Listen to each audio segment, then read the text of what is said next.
que a ditadura militar ela vai lutar para permanecer no poder. Ela sempre censurou a população para que a população ela não tivesse seus direitos atendidos.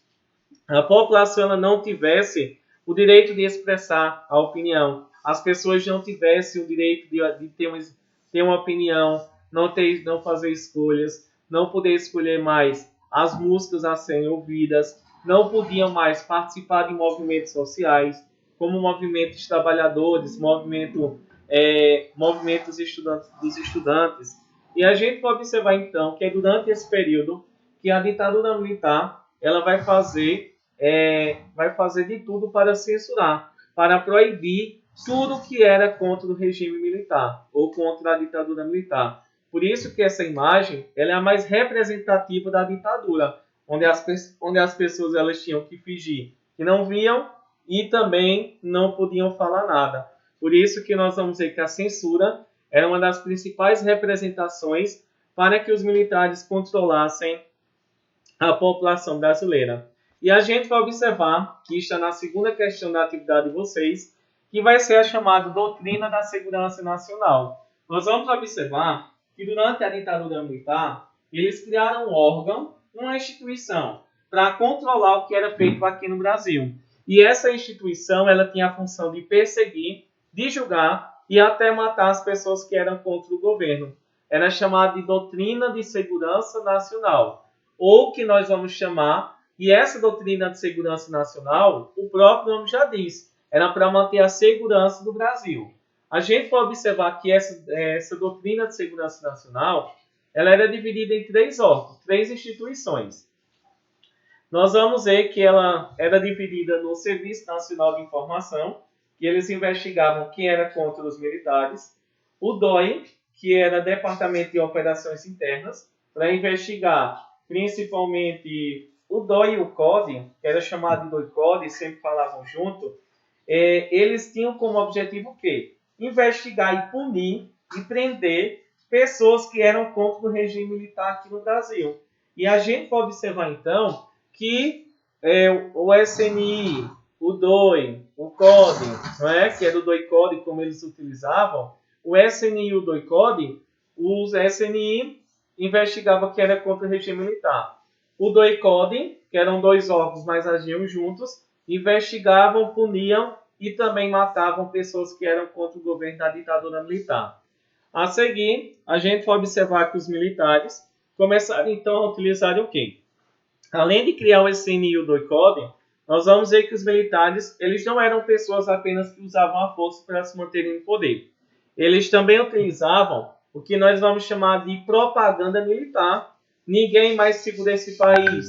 Brasil, ame ou deixe. Então a gente vê que os militares utilizavam a TV na época e o rádio, principalmente para convencer a população que eles eram pessoas boazinhas, que eles lutavam pelo bem da população. E a gente vai observar que durante esse período, a gente começa a perceber que para se manterem no poder, os militares eles utilizaram a TV e o rádio, mas também eles utilizavam a tortura, a perseguição a qualquer pessoa que era contra o seu governo. Vocês estão vendo aí cenas de um filme da ditadura militar, baseado em fatos reais, que é chamado Batismo de Sangue. Está na internet. Nós vamos ter aí, por exemplo, as torturas que eram utilizadas pelos militares. Vocês estão vendo aí a principal tortura para que os militares utilizavam contra pessoas que eram contra o seu governo, opositores. Nós temos aí o pau de arara. O pau de arara, que era essa barra de ferro, na qual a pessoa tinha os punhos amarrados sobre a droga de joelhos. Então ele ficava pendurado durante aproximadamente 20 a 30 centímetros. Nós vamos ver que ele também, além de ficar pendurado, de cabeça para baixo, ele sofria eletrochoque, palmatória. Palmatória todo mundo sabe o que é, né? Tipo uma raquete. Só que batia nos órgãos genitais, na bunda, nas nádegas e também no órgão genital masculino. E também, além disso, de ficar pendurado no pau de arara, a pessoa ela era afogada em um balde de água. Depois vamos ter o choque elétrico. O choque elétrico que a gente vê era outro método utilizado de tortura pelos militares aqui no Brasil. A gente vê que ele foi um dos métodos de torturas mais cruéis e largamente utilizados durante esse período. Nós vamos observar, durante esse período, o choque ele era dado através de 2 fios, como se fosse um telefone de campanha. É esse telefone que eles utilizavam, que eram esses 2 fios de energia, eles eram colocados em órgãos genitais, eles eram colocados no ouvido, colocados no dente, colocados na língua e também nos dedos das pessoas. E a gente vê que a voltagem ela era tão alta que as pessoas acabavam desmaiando e caindo no chão. Nós temos a pimentinha. A pimentinha é essa caixinha que vocês estão vendo aí de madeira. Dentro dela havia uma bateria e do lado havia uma manivela. Quanto mais ele girava, maior era a eletricidade, que podia chegar até 100 volts. A gente vê que essa pimentinha ela era colocada, vocês podem ver aí nessa caixinha, ela tem vários fios de energia. E esses fios de energia, eles eram introduzidos aonde? Introduzidos dentro da vagina das mulheres, dentro da vagina. A gente vê que era realmente para dar choque, certo? Então a gente vê que essa pimentinha ela era muito utilizada principalmente em mulheres, certo? A gente vê que também poderia ser colocado em outros locais, mas na vagina era o local que era mais colocado pelos militares. Nós temos aí, por exemplo, o afogamento. O afogamento também era uma das torturas utilizadas pelos militares. A gente vê que eles colocavam um cano para a pessoa ficar com a boca aberta, para não fechar a boca. Depois colocava um pano para sufocar e colocava a cabeça da pessoa dentro de um balde. Geralmente poderia ser esse balde apenas com água ou então poderia ter fezes para as pessoas engolirem. Então a gente pode observar então que o afogamento não era também nada legal. Vamos ter a cadeira do dragão. A cadeira do dragão é considerada sem dúvida a pior tortura do regime militar. Nós vamos observar que essa cadeira do dragão ela vai ser o quê? Uma espécie de cadeira elétrica, onde os presos eles ficavam sentados nessa cadeira que era revestida de zinco, né, de um metal, e a gente vai observar quando o aparelho era ligado na eletricidade, o zinco ele transmitia choques a todo o corpo. Muitas vezes os torturados enfiavam a cabeça da vítima em um balde de metal, para que o choque também atingisse a cabeça da pessoa.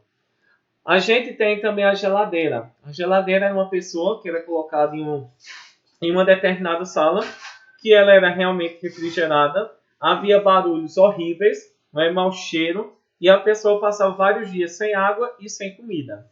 Vamos ter aí a palmatória, muito usada durante a ditadura militar, em sala de aula, não é? E principalmente, olha, em sala de aula não digo nada não, né, gente? Se tivesse sala de aula, até que eu era a favor. Mas enfim, né?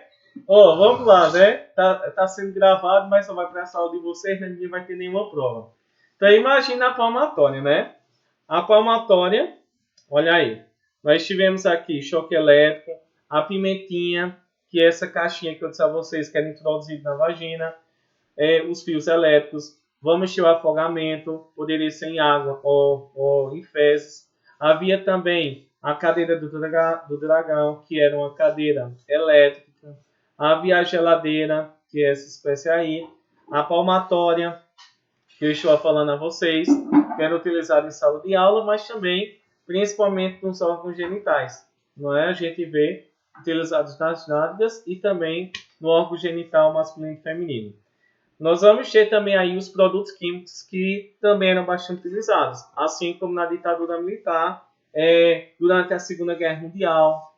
Nós vamos ver que eles utilizavam uma substância bastante prejudicial à saúde humana, que era o pentatotal. Esse pentatotal, ele fazia com que as pessoas falassem meio sonolentos. Era tipo um soro da verdade. E havia também o ácido que era jogado no rosto das vítimas. Então a gente vê que acabava então ficando muitas vezes deformados. Havia também aí as agressões físicas. As agressões físicas que a gente vê era muito utilizado durante esse período. A gente vê, por exemplo, o telefone. Quando uma pessoa ela pega as duas mãos e bate no ouvido de outra pessoa, é um método utilizado, um método de tortura muito utilizado durante o regime militar. porque se bater com muita força pode estourar os tímpanos e a pessoa pode ficar surda. Vamos ter as torturas psicológicas, que também não eram menos pior do que as outras, né? Muitas pessoas acabavam ficando loucas com medo dos militares e muitas acabavam até cometendo suicídio. No filme que eu falei a vocês, O Batismo de Sangue, é uma história real na qual um padre chamado Tito ele vai cometer suicídio. Não é? Então a gente vê que realmente era terrível. E haviam outros também. Havia a do rato na chaleira, na qual eles colocavam, por exemplo, um rato dentro da chaleira, o bico da chaleira no ânus de uma pessoa, e esquentava a chaleira e ele começava a sair pelo bico da chaleira e entrava no intestino das pessoas e as pessoas morriam de hemorragia. Não é? Vamos ter também, por exemplo, a agulha de desentupir boca de fogão, que eles colocavam no órgão genital masculino. Então a gente vê que os militares fizeram vários atos de torturas durante 21 anos aqui no Brasil. E a gente vê que durante o governo da ex-presidente Dilma, ela criou a Comissão da Verdade, na qual, né, em 2012, foi criado principalmente para tentar encontrar e punir os crimes cometidos durante a ditadura militar. Para ver como a nossa justiça ela é falha e ela tem muitas dificuldades. Pronto, pessoal. A gente só vai ver até aqui. Só faltam 4 slides bem rapidinho para eu terminar, ok? Pessoal, então veja aqui. Nós vamos ver que durante esse período, nós vamos ter o governo de 5 presidentes. Hoje nós vamos ver o governo de 3 bem rapidinho. Eu resumi um presidente por slide.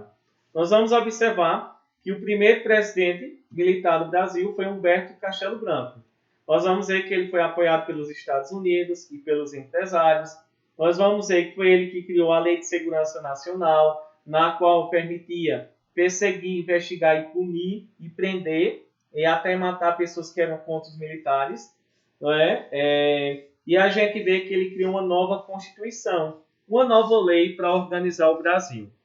Nós vamos ter o segundo presidente militar do Brasil, que foi Arthur da Costa e Silva. Nós vamos observar que ele governou de 1967 a 1969. Ele foi muito violento, ele utilizou a violência policial para manter a ordem no Brasil. Nós vamos ver que durante esse período, muitas pessoas até tentaram se rebelar contra os militares, como os estudantes que organizavam passeatas. Nós vamos ter os operários que faziam greves, né, por melhores condições de vida e um melhor salário. Vamos ter padres que lutavam contra a fome no Brasil. E vamos ter uma grande passeata que vai criticar o governo dos militares no Brasil, que foi chamada Passeata dos 100 mil. E foi devido a essa Passeata dos 100 mil que Arthur da Costa e Silva ele teve muito medo de perder o seu poder para a população brasileira, que ele decidiu criar a lei mais cruel criada pelos militares, que foi o AI-5. A gente vê que foi o AI-5 que aumentou a repressão no Brasil. Ele fechou o Congresso Nacional, os políticos deixaram de ter poder durante certo tempo. Nós vamos ter a cassação de mandatos de políticos. Políticos, por exemplo, que eram contra os militares, perderam seu poder. Nós vamos ver que ele reprimiu a população. Ele estabeleceu o estado de sítio, ou seja, estado de sítio quer dizer o quê?